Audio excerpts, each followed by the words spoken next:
मैं दूसरे देश के लोग कहीं समझ में आता है किसी देश के, अपने देश के लोग इस बात को लेकर बार बार उत्साहित हो जाते हैं कि अब की जो आग पड़ोस में जली वो भारत में को जरूर जलाएगी। बड़े नेता, छोटे नहीं, चिंटू पिंटू नहीं, एक बड़े वक्ता प्रवक्ता ने मालूम क्या लिखा है, नेपाल के वित्त मंत्री को भीड़ मार रही है, वो भाग रहे हैं, तो उसने उस चित्र के साथ लिखा। बस ऐसे ही सोच रही थी, साड़ी में भागना तो बहुत मुश्किल हो जाएगा, भारत की वित्त मंत्री को के ऊपर ये तंज। भारत में वैसी परिस्थिति की कल्पना की जा रही, अपेक्षा की जा रही, कल्पना नहीं, आवाहन किया जा रहा है कि हे उत्पातियों भारत में आ जाओ। अभी मैं उदित राज को सुन रहा था, वो कह रहे थे कि भारत में ऐसा क्यों नहीं हो रहा, यहां तो महंगाई भ्रष्टाचार सब इतना ज्यादा है। अरे श्रीमती जी कुछ तो सस्ता लो, बचत करो। नहीं श्रीमान जी, सब बढ़िया लो, रहने दीजिए। इसमें क्या खास बात है? थोड़े में ज्यादा स्वाद, यही तो है इसकी खास बात। वाओ मामा, क्या स्वाद है। अरे मेरे राजा,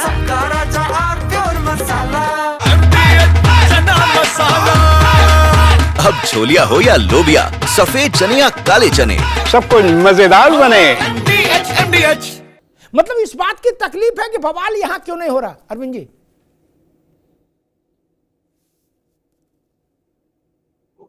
जो यह कामना करें कि विदेश में अशांति है तो हमारे देश में भी अशांति हो जाए, ऐसे तत्वों को कहा जाता है विघ्न संतोषी। इनको विघ्न होने से संतोष मिलता है, तो ऐसे भी तत्व इस देश में हैं। और कुछ लोग हैं जो नरेंद्र मोदी को चुनाव में तो हरा नहीं पा रहे हैं, लगातार डिफीट खा रहे हैं, तो उनके मन में कहीं ना कहीं अपेक्षा है कि चुनाव में तो हरा नहीं पा रहे हैं, चलो भैया इसी बहाने, जैसे श्रीलंका में हुआ, जैसे बांग्लादेश में हुआ, जैसे नेपाल में हो रहा है, काश भारत में भी हो जाए कि मोदी सत्ता से हट जाए। लेकिन अमिताभ जी ये संभव नहीं। संभव इसलिए नहीं है कि विद्रोह होने के लिए दो चीजें जरूरी है, एक है करप्शन और दूसरा है वंशवाद और तानाशाही। मोदी सरकार में करप्शन का कोई आरोप है नहीं, आप चाहे जितनी भी मुंह जबानी आरोप लगा लीजिए, लेकिन ठहरता कुछ नहीं है। और न तो यहाँ वंशवाद है, यहाँ लोकतांत्रिक तरीके से चुनकर लोग आते हैं। तो और उल्टा विपक्ष करप्शन में भी आकंठ डूबा हुआ है और वंशवाद भी है, और ये तथ्य है, प्रत्यक्षम किम प्रमाणम। अब देखिए, नेता प्रतिपक्ष श्रीमान राहुल गांधी भ्रष्टाचार के केस में जमानत पे बाहर हैं और लोअर कोर्ट से लेकर सुप्रीम कोर्ट ने माना है कि इनके खिलाफ केस चलना चाहिए, प्रथम दृष्टया साक्ष्य है। इनके एक महत्वपूर्ण सहयोगी राष्ट्रीय जनता दल के जो मुखिया हैं, 5-5 कोर्ट के द्वारा सजा याफ्ता मुजरिम है। और ये सभी पार्टियां, चाहे समाजवादी पार्टी हो, चाहे राष्ट्रीय जनता दल हो, चाहे कांग्रेस हो, या कोई भी विपक्ष की 99% पार्टियां वंशवाद के शिकार हैं। बाप अध्यक्ष था तो बेटा अध्यक्ष होगा, बाप किसी राज्य का मुख्यमंत्री रहा है तो अगला मुख्यमंत्री उस पार्टी का होगा तो बेटा होगा। तो ये सारी चीजें विपक्ष में है, सत्ताधारी चीजों में कुछ नहीं है। इसलिए भारत में जन विद्रोह की कल्पना भी नहीं की जा सकती है, दूर दूर तक कोई संभावना नहीं है। ठीक है अरविंद जी।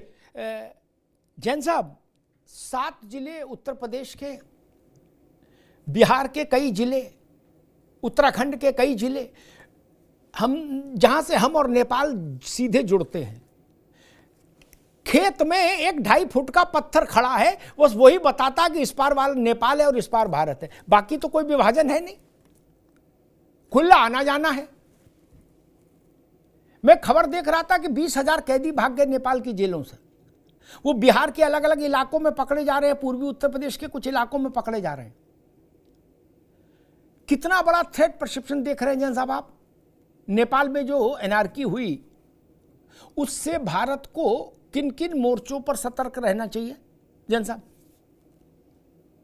देखिए, बिहार की जेलों में बहुत से ऐसे अपराधी बंद हैं जिनके विरुद्ध इंडिया में भी केसेस हैं, जो इंडिया में भी वांछित हैं। एक्सटॉर्शन रैकेट वाले हैं, टेररिज्म, रक्सौल बॉर्डर पे टेररिज्म वाले हैं, गैंगस्टर्स हैं। इनमें बहुत से लोग हैं जो कि नेपाल की जेलों में बंद थे जिनकी तलाश थी, जो इंडिया इंतजार कर रहा था कि वहां पे ट्रायल खत्म हो तो यहाँ पे ट्रायल शुरू हो। तो ये सब जो है ये महत्वपूर्ण है। और देखिए, वो ऐसा वैसा पलायन नहीं हुआ है। उन्होंने जाकर कोर्ट्स में कोर्ट की फाइलों को आग लगाई है, उन्होंने निकलने से पहले जेल में आग लगाई है, और पूरी पूरी प्लानिंग के साथ वो वहां से फरार हुए हैं। इंडिया को बिल्कुल चौकस रहने की जरूरत है। इनमें से बहुत से, देखिए, बहुत से तो पॉलिटिकल प्रिजनर्स होते हैं, उनसे कोई मतलब नहीं है। छोटे मोटे अपराधी होते हैं जो छोटी मोटी चोरी वगैरह करते हैं, उनसे मतलब नहीं है। पर जो बड़े गैंगस्टर्स हैं, जो बड़े टेररिस्ट हैं, और जो बहुत कुख्यात एक्सटॉर्शनिस्ट हैं, जो एक पूरा रैकेट चला रहे थे रक्सौल बॉर्डर पे, वो सब भी फरार हुए हैं। इसलिए इंडिया को बहुत अलर्ट रहने की जरूरत है। यूपी में चौकसी बढ़ाई गई है। मुझे पूरा विश्वास है कि उत्तराखंड और बिहार में भी बढ़ाई गई होगी। पीएम ने भी जो एसीसी की बैठक है उसको संबोधित किया है, निर्देश निर्गत किए गए हैं। रॉ, एनआईए, आईबी, ये सब के सब जो हैं ये सतर्क हैं, रहना भी चाहिए, क्योंकि अगर कोई गलत तत्व यहाँ पर आकर कोई घटनाएं की, उसका गलत प्रभाव पड़ेगा। यहाँ पर वाइब्रेंट डेमोक्रेसी है। मेरा मानना है कि वाइब्रेंट डेमोक्रेसी है, रहेगी, और बहुत अच्छा कार्य डेमोक्रेसी कर रही है। सुधार की अपेक्षा हर जगह होती है, सुधार होना चाहिए। पर यह है कि इंडिया बहुत अच्छा कर रहा है as compared to other countries. आप देख ही रहे हैं जीडीपी की ग्रोथ जो है। एक छोटा सा प्रश्न तो खड़ा होता है कि बांग्लादेश, श्रीलंका, नेपाल और पाकिस्तान तो परमानेंट है ही बवाल जी। हमारे चारों ओर 4 बवाल स्थायी भाव से बैठ गए। जो लोग ज्योतिष के विद्यार्थी हैं वो मेरी बात को समझेंगे। अगर 4 दुष्ट ग्रह ये चारों तरफ से घेर लें तो कितना भी बड़ा राजयोग हो वो प्रभावित हो जाता है। जैन साहब, बिल्कुल ठीक कह रहे हैं आप। श्रीलंका में तो कुछ हालात अब धीरे धीरे सामान्य हो रहे हैं। बांग्लादेश में अभी भी सामान्य नहीं है। कई फॉरेन पावर्स का नाम इसमें आता है। ओली जो हैं, ये इनका झुकाव चाइना की तरफ था। इनके साथ जो पार्टनर थे देवबा और प्रचंड, इन सब का रुझान चाइना की तरफ ही था। अभी वो चाइना की मिलिट्री परेड में शामिल होकर आए ही हैं।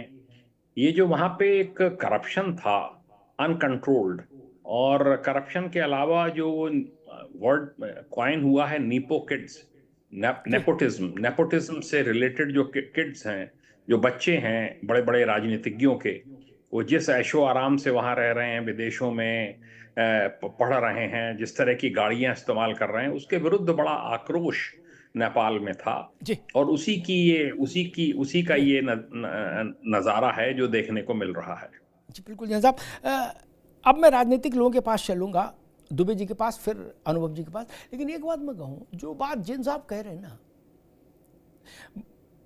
नौजवानों के विद्रोह से कोई संकट नहीं भारत को, उसके पीछे के प्लेयर्स से संकट है जैन साहब, पीछे के प्लेयर्स से।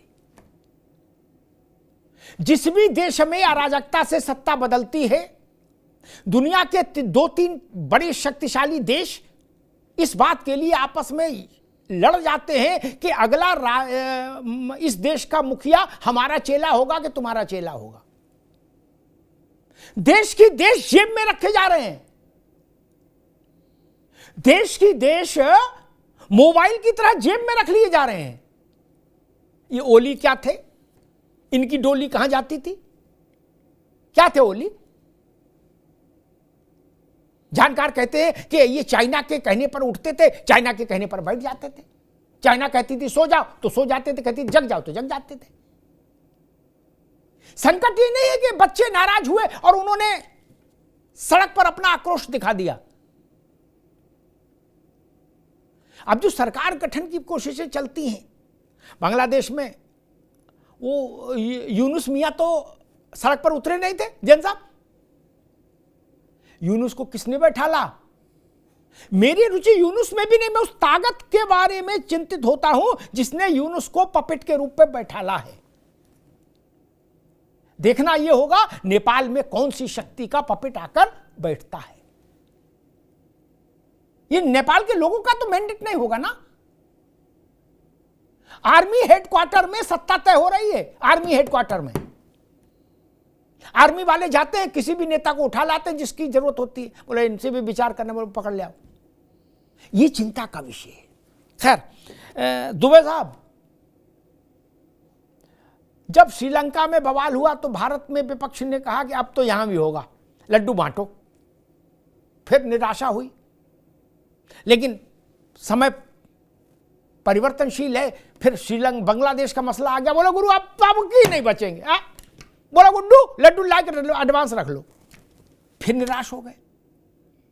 अब नेपाल हो गया, तो कहा जा रहा है कि भारत की गृह मंत्री तो साड़ी पहनती हुई तो भाग, और वित्त मंत्री वो तो भाग भी नहीं पाएंगी।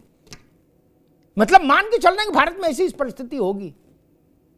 किस ढंग का मिजाज है दुबे जी? नहीं, और वहां तो पार्टियों के परिवारवाद के खिलाफ भी लठ चला है। भारत में जो लोग नेपाल जैसी परिस्थिति की याचना, कामना और उम्मीद कर रहे हैं, वो एक बार घर के अंदर तो झांक के देख लेते। परिवारवाद के खिलाफ भी लाठी चल रही है दुबे जी।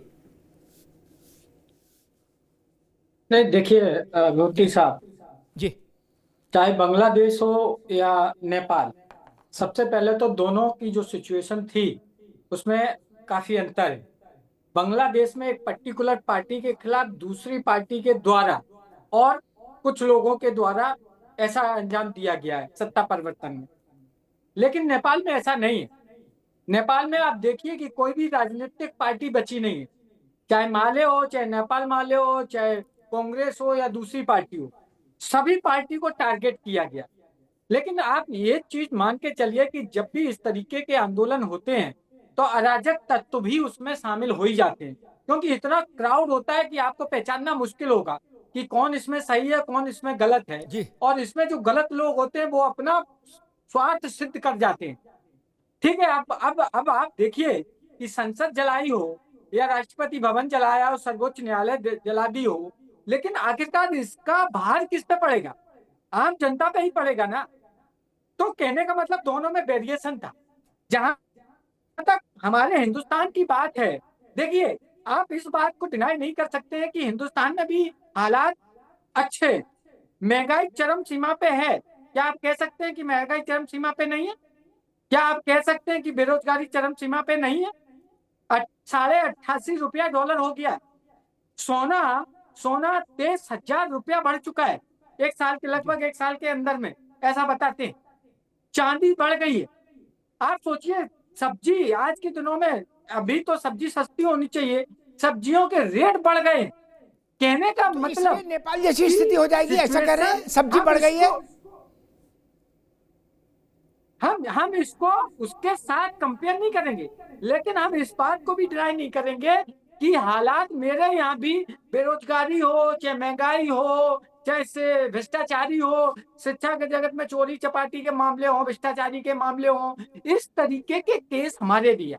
लेकिन जिस तरीके से हमारे यहाँ जेपी नारायण जयप्रकाश जी ने आंदोलन किया था, संभव है कि उस तरीके के आंदोलन हो, सत्ता का परिवर्तन हो, इसमें कोई बड़ी बात नहीं। लेकिन इसका भी एक पीक पॉइंट आएगा। अरे श्रीमती जी, कुछ तो सस्ता लो, बचत करो। नहीं श्रीमान जी, सब बढ़िया लो, रहने दीजिए। इसमें क्या खास बात है? थोड़े में ज्यादा स्वाद, यही तो है इसकी खास बात। वाओ मामा, क्या स्वाद है? अरे मेरे राजा,